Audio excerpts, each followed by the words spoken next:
Hey everyone, Hadassah Damien here. I used to work at a bank, so I wanted to offer some insight around the Silicon Valley Bank failure over the last couple days.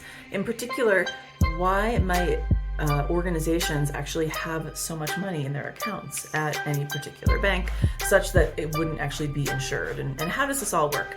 So first off, commercial banking is just like businesses having money in bank accounts. What are businesses doing with this money? They're paying their operations, they're paying their employees, they're paying their contractors, things like that. So you need to have at least as much money in an account as you need for the coming month or two in order to be able to pay your bills. A lot of the organizations that also had accounts at Silicon Valley Bank were startups, and so they were doing fundraising, and so they also had accounts that had their savings, basically their business reserves in these accounts. So people were probably told, and it is true, that any bank account is only insurable for up to $250,000. So you might ask yourself, well, how did these organizations kind of not operate within that kind of risk model? And why do people have millions of dollars in individual accounts at Silicon Valley Bank? The way banks work, the way commercial banking works, is that banks are extremely incentivized to get deposits.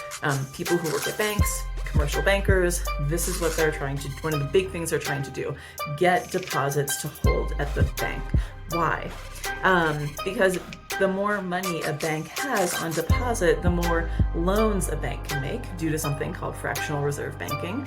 And so when banks have record of deposit, they can make loans. When banks are making loans, they're making money.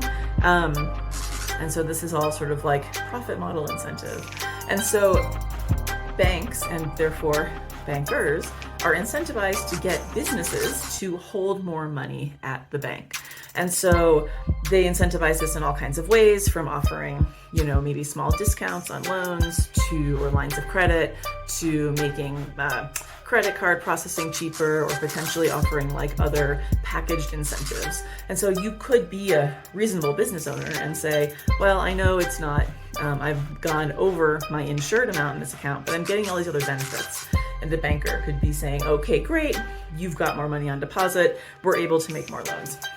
So why does this matter? Because it is risk, and it introduced risk that is now the piper is being paid, right? And I don't want us to all be like giddy to watch tech take an L, such that we can't actually feel sad and like have empathy for like the human fallout for this. Like, people are not going to get their payrolls paid, and there are companies who have hustled to raise money, which some of that's going to be lost. As individuals, most of us, unless you work for one of these companies, and I'm sorry if you did or do, are not going to have an impact directly from Silicon Valley Bank's run.